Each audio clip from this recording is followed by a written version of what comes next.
ओम नमः शिवाय जो मंत्र है, प्रदोष वाले दिन घर की शांति के लिए समी की लकड़ी पर हवन करें और धन प्राप्त करने के लिए पलाश की लकड़ी के ऊपर हवन करें, यज्ञ करें। ये प्रदोष वाले दिन यज्ञ, देखो अभिषेक की तो महिमा है ही, इस दिन यज्ञ की भी बहुत बड़ी महिमा है जो आप सुन रहे हो, प्रमाणित बात है। समी होम शांत्यर्थे वृत्रर्थे च पलाशकम। बाजार में पैसा डूब रहा है, व्यापार समाप्त हो रहा है, आवक खत्म हो गई है, धन आना खत्म हो गया है, पैसा आ नहीं रहा है कैसे भी, तो उनके लिए बड़ा सुंदर सा उपाय इस ग्रंथ में वर्णित किया गया है। भैया सुन लो, ये सारी बातें काम में आएंगी। शांति के लिए समी, रोजगार के लिए पलाश की समिधा से हवन कीजिएगा। यज्ञ में अन्न घृत, प्रदोष वाले दिन अन्न तो नहीं आप खाते हैं, लेकिन अन्न की आहुतियां जैसे चावल इत्यादि मिला करके आहुतियां आप यज्ञ में डालिएगा। अन्न घी के बिना कोई भी आहुति पूरी नहीं मानी जाती, ऐसा ग्रंथ के अंतर्गत वर्णन किया गया है। हो सके तो ब्राह्मण को भोजन भी कराइए और आचार और ऋत्विजों को हविष्यान्न का भोजन कराकर उसके बाद में फिर आप प्रसाद लीजिएगा। सूर्य आदि नवग्रहों को शांति मिलती है यज्ञ में आहुति डालने से, ऐसा वर्णन किया गया है। तत्पश्चात हो सके तो 10 दान जरूर कीजिएगा। 10 दानम तथा कुर्यात् भूरिदानम तथा परम बालानाम उपनीतानाम गृणाम बनिनाम धनम। क्या सुंदर बात कही है। कहा गया है 10 दान आप करें, उसके बाद भूयसी दान यानी धरती का दान जरूर करना चाहिए। बालक, यज्ञोपवीति, गृहस्थाश्रमी और वानप्रस्थियों को धन का दान करना चाहिए। तत्पश्चात कन्या, सदवा और वैधव्य नारी दोनों को लिखा गया है कि बची हुई जो सामग्रियां हैं, चाहे सदवा नारी हो चाहे वैधव्य नारी हो, यज्ञ में से जो बची हुई हवन सामग्री है वो मंदिर में या किसी ब्राह्मण के यहाँ हवन यज्ञ के लिए आहुति के लिए पहुंचा दें, आचार्य को समर्पित कर देना चाहिए। तत्रोपकरणम सर्वे आचार्याय निवेदयेत। कितनी सुंदर बात कही है जो आपने अभी तक नहीं सुनी होगी। आप अनुष्ठान कराते हैं, पूजा पाठ कराते हैं, तो पूजा पाठ की जैसे लौंग सुपारी है, जितना भी सामान की जो सामग्री है, हवन सामग्री है, बची हुई सामग्री आचार्य के सुपुत्र कर देनी चाहिए। जैसे वो हवन पूजा पाठ करते रहेंगे और तुम तो रोज हवन करते नहीं हो, सो पड़ी पड़ी वो सड़ जाएगी, कीड़े बीड़े पड़ जाएंगे। तो यहाँ बड़ी अच्छी बात कही गई। कहा गया तत्रोपकरणम सर्वा आचार्याय निवेदयेत।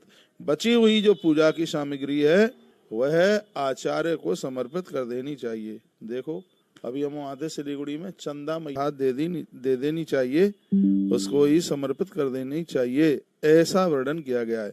कहा गया यमराज की प्रसन्नता के लिए हर अनुष्ठान के तत्पश्चात व्यक्ति को दान अवश्यमेव करना चाहिए। जो भी हो सके, जितना भी हो सके करना ही चाहिए। वर्णन किया है कि भैरों आदि की शांति के लिए भगवान का भोग जरूर लगाएं, ऐसा कहा गया। और एक और बात कही गई है, जितने भी देवता मुझे सुन रहे हैं, ब्राह्मण देवता, ब्राह्मणान भोजयेत पश्चात भूरि भोजन रूपता। ब्राह्मण को भोजन तभी लग संहिता अध्याय नंबर 18 के श्लोक नंबर 128 में ये बात कही गई है। इसमें कहा गया है कि जब अनुष्ठान आपका पूरा होता है या श्राद्धों में कभी भी आप ब्राह्मण को भोजन कराते हो, यदि जमीन में बिठाकर तुमने ब्राह्मण को भोजन नहीं कराया तो तुम्हारा ब्रह्म भोज बिल्कुल भी नहीं लगता। इसलिए ब्राह्मणों का भोजन भूमि पर ही होना चाहिए। ये सगरे जजमान, आयोजक लोग, भगत लोग सुन लें, ऐसी नई नई बातें सुनने का सौभाग्य प्राप्त होता है।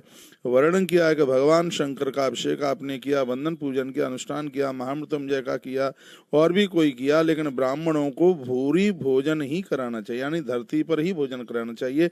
ब्राह्मणान भोजनेत पश्चात भूरी भोजन रूपता, यानी जमीन पर धरती पर भोजन कराओगे तब ही आपका ब्राह्मण भोजन लगेगा। बहुत अद्भुत बात कही गई है।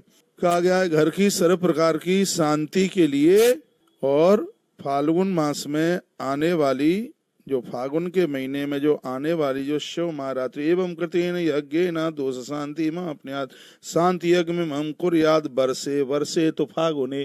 फागुन के महीने में हर वर्ष महाशिवरात्रि बड़ी वाली शिवरात्रि चल करके आती है।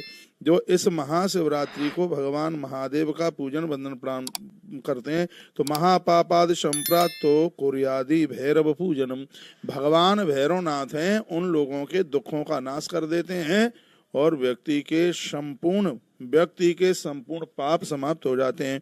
महाव्याधि समुत्पन्नो संकल्पम पुनराचरित, आप संकल्प करके आप पूजा करते हैं तो महाव्याधियां समाप्त हो जाती हैं, सर्वाभावी और उसकी दरिद्रस्तु और उसकी दरिद्रता समाप्त हो जाती है। दीप दान मथाचरित, जो भगवान शंकर की पिंडी के सामने दिया का दान करता है उसकी घोर कंगाली समाप्त हो जाती है। मुझे पेन दो, इसे टिक मार का लगाऊं। ये बड़ी अच्छी बात लिखी है। बहुत कहा गया कि बहुत बड़ी व्याधि शंकर की पूजा से दूर हो जाती है।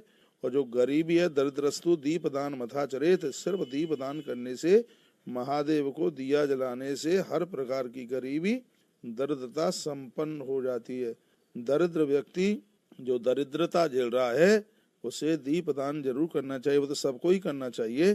का स्नान इत्यादि करें, 108 बार भगवान की माला जपें, ऐसा भी वर्णन किया है। उन्हें वंदन करें, प्रणाम करें, प्रार्थना करें और क्या कहें कि प्रभु बस मेरे जीवन में कभी अभिमान ना आवे, ऐसे ही यज्ञ करने का हमें सौभाग्य देते रहिए। ये बड़ी अद्भुत अद्भुत बातें कही गई हैं।